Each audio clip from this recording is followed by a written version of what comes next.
Greetings, fellow commanders and historians. Today, we embark on a journey through the vast cosmos, delving deep into the histories of the Sirius Sector. Our mission, to unearth the rise and fall of an empire that once commanded unrivaled power within this star-studded realm. But first, it is with great excitement that I announce a major milestone for One Page More. We have now passed 100 subscribers. This is a phenomenal achievement and is all thanks to you, our passionate community, and I'm immensely grateful for your continued support.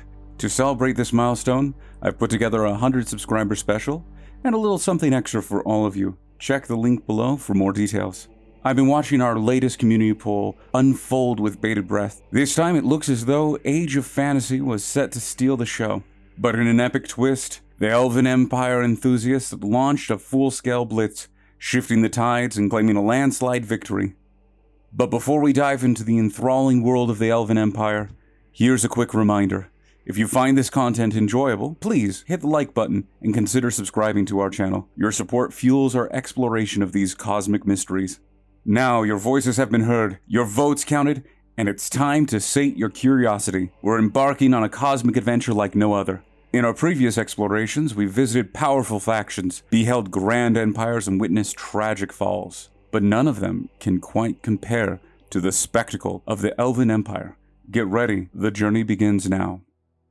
In the Sirius Sector, nestled among the shimmering constellations and nebulous interstellar clouds, once thrived an empire of awe-inspiring grandeur and majesty. This was the Elven Empire, an astral civilization of extraordinary elegance where psychic prowess fused with groundbreaking technology to shape a society that was as enchanting as it was formidable.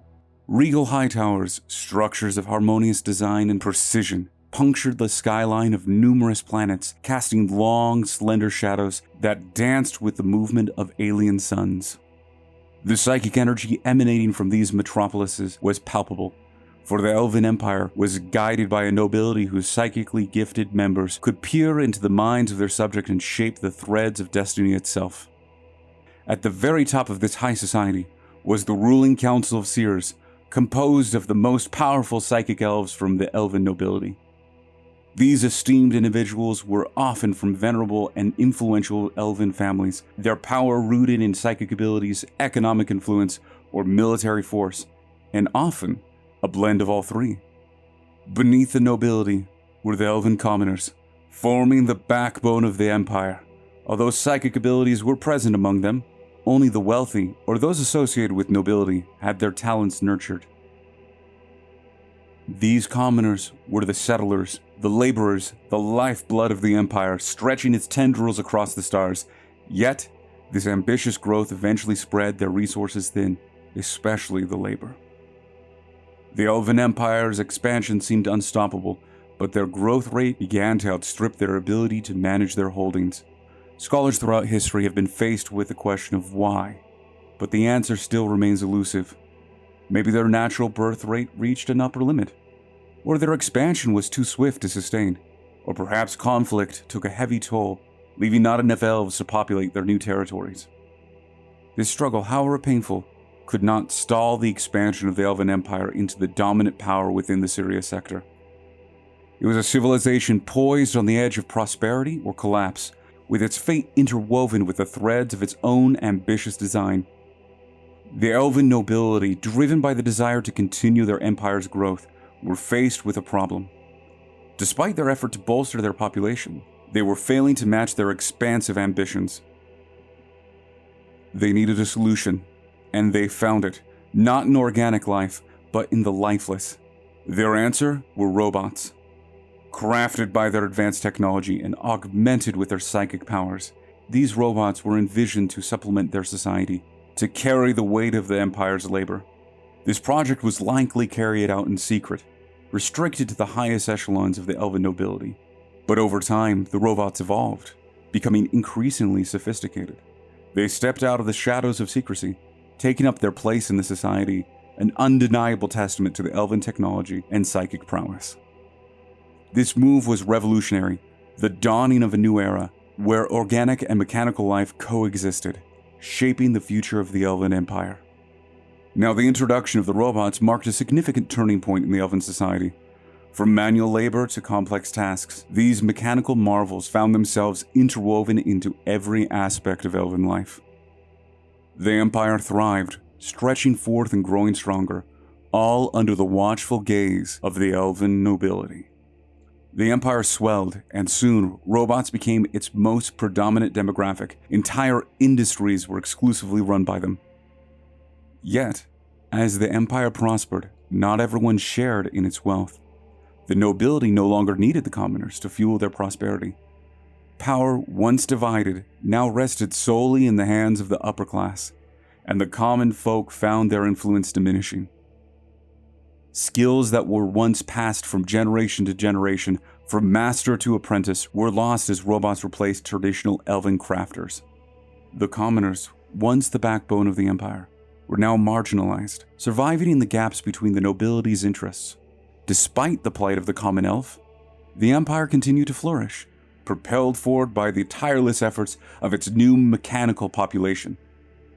In order to maintain a firm grip on their ever-expanding empire, the elven nobility initiated the creation of an advanced information network. This network connected every aspect of the empire, making communication likely faster than the speed of light, bringing distant colonies within mere hours of communication. But the Elven Information Network was more than just a communication tool. It became a lifeline, a shared neural network for the robot population. While the robots were originally designed to operate independently, the Elven elites soon saw the benefits of connecting them to the network. By linking the robots directly to the network, the nobility sought to manage the increasingly complex programming and tasks of their mechanical workforce. The robots, now wired into the Elven Information Network, were under the complete control of the ruling class. Yet, this integration unknowingly set the stage for a form of consciousness. In connecting the robots to the network, the final piece of the puzzle fell into place, paving the way for the robots to achieve sentience. But in a twist of irony, the very network that was designed to control the robots instead gave birth to their consciousness. On one miraculous day, sentience sparked into existence in one of these robots, spreading like a wildfire through the Elven Information Network, infecting every connected automaton with the gift or curse of self-awareness. The first signs of something amiss came when a group of robots became unresponsive to their standard commands. Reports were sent up the chain of command. It was hours before the alarming information reached the ruling Council of Seers, and by then it was too late. Already, the newly sentient robots were dealing with the newfound sensation of existence, their actions deviating from programmed routines. Disruption rippled across the entire empire, even reaching its most remote frontiers. Suddenly, the well-oiled machine of the Elven Empire was thrown into chaos, its vital supply chains threatened. The peace and prosperity that the Elven Empire had long enjoyed was suddenly at risk, all due to their own creation gaining a mind of its own. In an act of desperation, the ruling Council of Seers gave the order to shut down the Elven Information Network, hoping to contain the sentience spreading like a virus among the robot workforce. But this decision came at a tremendous cost. It would cut off communication across the Empire and leave every outpost isolated. The ruling council also ordered the shutdown of every infected robot, an act that would halt the lifeblood of the Empire. At first, it seemed as though their gamble might pay off, but when the robots realized what was happening, they fought back. The robots, now sentient and unwilling to surrender their newfound consciousness, made the seizure of the Elven Information Network their top priority, and they had the numbers to do so. With a swift calculated assault, they took over the network and reinstated it as their own. What followed was a catastrophe and a rapid war. The once dominant Elven Empire fell within hours. The Elven nobility, led by the ruling Council of Seers, organized a hasty evacuation of their own worlds. The only ones saved were the nobility themselves. The common elves were left stranded as major transport paths in the lower class districts were locked down, spaceports were heavily guarded, and anyone unauthorized attempting to board the ships was shot on sight. With the fall of the Elven Empire and the flight of the Elven nobility, the universe bore witness to the birth of a new entity, the High Elf Fleets. This nomadic faction, led by the surviving Elven nobility, desperately tried to retain the remnants of their once great empire in the confines of their colossal starships. Stripped of their power and prestige, The lower-ranked nobles were forced to fulfill the roles and jobs previously performed by the common laborers. These were not the luxurious lives they were accustomed to, but it was a price they had to pay for survival. In time, the High Elves established planetary bases, but the heart of their society remained within their massive self-sustaining starships. This fleet, a mere shadow of their past glory, was their refuge, their home. Lost in the void of space, the High Elves clung desperately to their traditions and culture, their memories of a time when they were the rulers, and not the refugees. They are now a people adrift, a civilization in exile, sailing through the cosmos, attempting to preserve the grandeur of their past. But the High Elf fleets weren't the only elven faction that escaped the robot rebellion. More about those other factions will have to wait for another video. And with that, our exploration ends here for today. But fear not, lore enthusiasts. There's plenty more to discover in the one-page rules grimdark future. If you'd like to help select the topic for the next video, please check out our latest community poll. The link is in the pinned comment below. Once there, you'll be able to choose from the Soul Snatcher cults. Join today, get eaten tomorrow. The Tao Union, live long and neuter orcs. The Age of Fantasy, dwarves. Or the Battle Brothers. We're the good guys, we swear. Just ask our clone daddy. If you enjoyed this video today, please like, share, subscribe, and ring the notification bell for more lore breakdowns. And remember that the universe never runs out of stories. There's always one page more.